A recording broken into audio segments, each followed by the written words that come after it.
from the inability to get off the field on third down.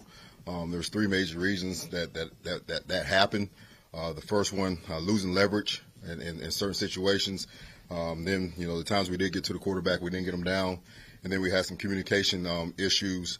And all those areas, it's my responsibility to make sure that they don't happen. So from a leverage, I got to make sure that they understand the leverage the defense that we call in the scheme. We get to the quarterback, we got to drill it better to make sure that when we hit him, hey, he goes down, he doesn't scramble and escapes and finds people. And then any communication errors, like I've said from the jump, it's our jobs as coaches to make sure that the players are not thinking they're playing fast and they're on the same page. So our inability to get off the field, we didn't create any turnovers. We had a real opportunity at one. We have to make those splash plays when we have them. And then towards the end of the game, I just didn't feel the speed that we talked about as much, and that's our responsibility to make sure we do a great job of rotating. We said we're going to roll with a deep crew, and we have to do that.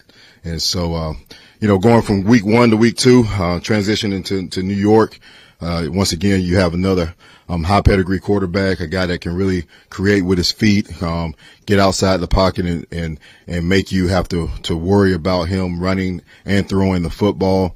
You look on the outside, they have real speed on the outside, a number of guys that can take the top off the coverage. 17 in the slot, he's just really, really good. They use him in the backfield, multiple ways, trying to fill some of that with Saquon left. Okay, they have a really good left tackle that can block anybody in the league. So once again, we have our work cut out for us, and we have to make sure that we do our job. Okay, we make sure that we communicate at a high level, that we run and hit, that when we have opportunity to make the plays, we make the plays. So it wasn't the way that we wanted to start. And I'm not going to get into, it's one game out of 17. You only have 17 opportunities, and we can't waste any opportunities. And so, let's let teams beat us. Let's not beat ourselves. And so we worked hard this week to get it corrected, and that's what we're doing. Any questions? Joe, with regard to the communication, obviously, to your point, you only have these 7-10 opportunities, but it's the first game.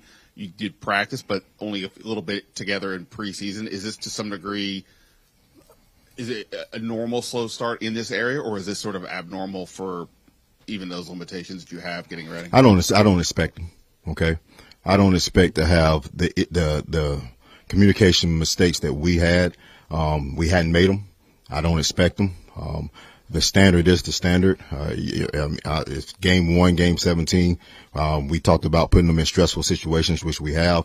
When we get in game stadiums, okay, we got to communicate the same way that we do in the practice field. So, I got to do a better job of demanding it, and I hear it the way that it should be, said in the walkthroughs and in practice. And then hopefully that translates to the game, because that's the only thing that matters. We did it really well in practice in the walkthroughs. We didn't do it in the game. So I have to do a better job of making sure that they do it in the game.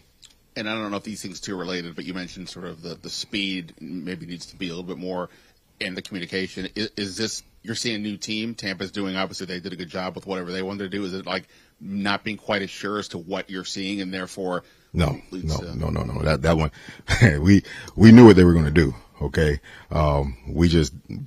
That's when I said, make them beat you and not beat yourself.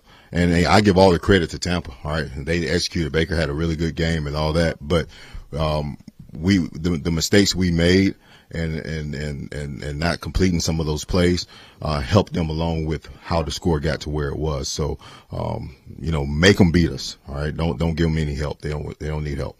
So how do you then go about this week improving that communication to make sure that it's getting to where you need to be in a game? Just like I said, demanding it in the walkthroughs, making sure I stood way back, the walkthrough we just had, and I told him, I'm way back here. I got to hear it. So you have to scream it. It has to be loud, all right? I don't want to hear, I don't have one player to say, I didn't get it, okay? So communication is sent, received, and acknowledged, okay? So it's not only I said it, it's not good enough. You have to make sure he's received it, he's acknowledged it, and now we're on the same page. And so that's the key part of it. It's just making sure that we're doing it and not taking anything for granted, which we didn't. Okay, but when you don't get the results that you're expecting, all right, you have to look at what you're doing to make sure that you're doing the right thing. And we definitely didn't get the results that we were expecting. And so the first thing I did was come back and looked at our process, look at myself, and how can we help these men go out there and play better. And that's our job. And then with the leverage, and again, is it lining up with the wrong leverage? Is it losing leverage?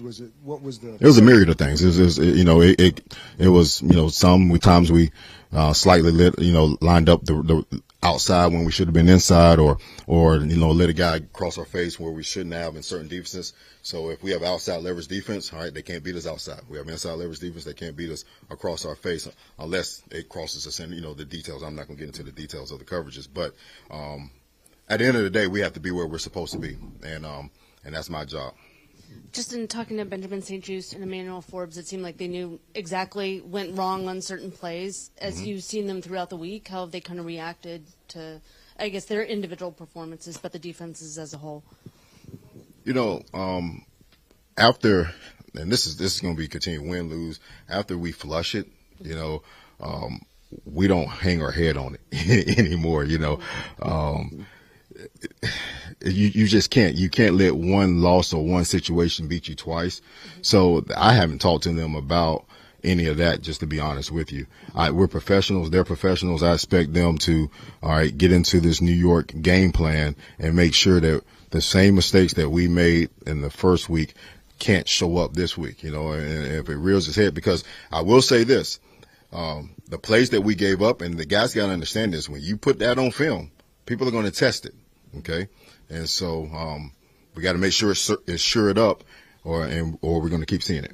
And I know you and Dan Quinn have preached fundamentals and tackling. Was that on the level that you wanted this week? No, it wasn't. It wasn't. We missed more tackles than I was anticipating. We were a step short. And that's one thing that we're talking about. Take the extra step. There was a play on the sideline. We had two of our real good players miss a tackle, and it shouldn't happen. I mean, we got to take an extra step. And when I say it shouldn't happen, that means we have to do a better job.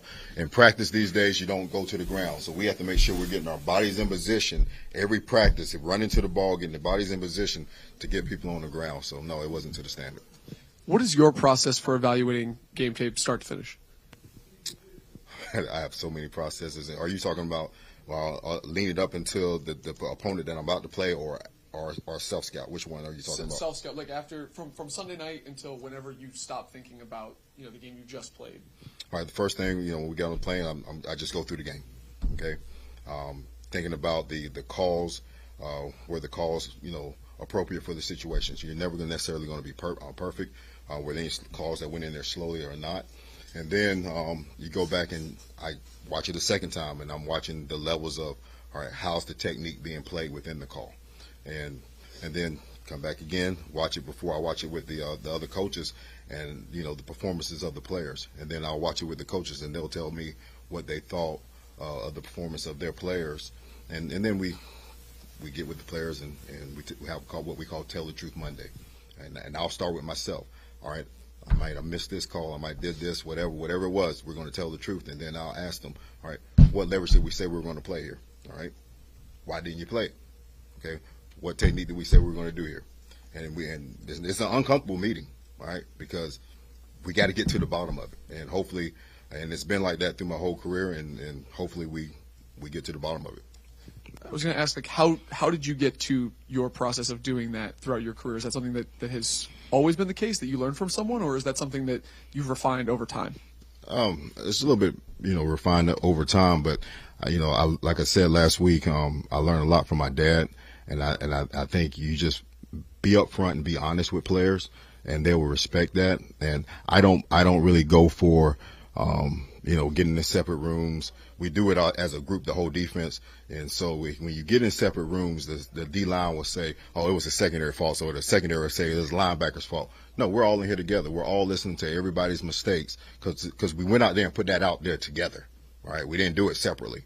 And so we listen to it together. We talk. We make sure we're all on the same page. If there's any issues, we try to hash it out, and then we move on to the next opponent. That's how we do it every week. Good afternoon, Coach. How you doing? Doing good. You talk about the communication on the field and needing to be better at enforcing that. I'm curious, during the game when you're up in the box, what's the forcing function you have in place to make sure that communication continues throughout the play of the game? Well, we have a number of coaches on the field that I'm always talking to them. Or say, okay, first is how's the energy on the sideline? That's what I'm always asking. How's the energy? How are they doing? Even when they hit a play or we make a play, and then if I see that a mistake was made, or what was said was communicated, we have the phone we can call down, or we can put the headset on. So whenever I want to talk directly to a player, I do. I'm constantly talking to Bobby, through the headset. So that's how the communication, that's how it works. And we have a good system from that standpoint. Really trust the men that are on the field. Jason Simmons does just an outstanding job of disseminating the information that I want the players to get from that standpoint. And then what have you been able to kind of take away from Malik Neighbors in one full game of regular season tape? Well, I've seen him, not just this, one game, but he's just a really talented young man that can stretch the field. He can get in and out of breaks. He can bend. Has a really good catch radius. So I'm just, he's a good player. He's going to be a challenge. Going off of the kind of the speed decreasing as the game went on against Tampa, was that more physical or mental for you? I think it wasn't mental. I don't think that we wilted or anything like that from that standpoint. I think that we just have to do a better job of getting more bodies in there and roll the deep crew that we talked about. And when you look at Daniel Jones, obviously Baker Mayfield's not as big of a threat on the ground. Your defenses have done a pretty good job against DJ on the ground over the years in Dallas. How do you bring that here? We just have to do our job, run the defense. And the defense is, not exactly the same that we ran in Dallas, but some calls, do translate. And we just have to make sure when he is ready to escape, we know where he wants to escape. We know how we're going to pull him up. We can send him where we want to send him. And if we execute the calls properly, all right, we should have good results. If we don't, we'll be in the same place that we are right now. All right, thank you. Y'all have a wonderful day.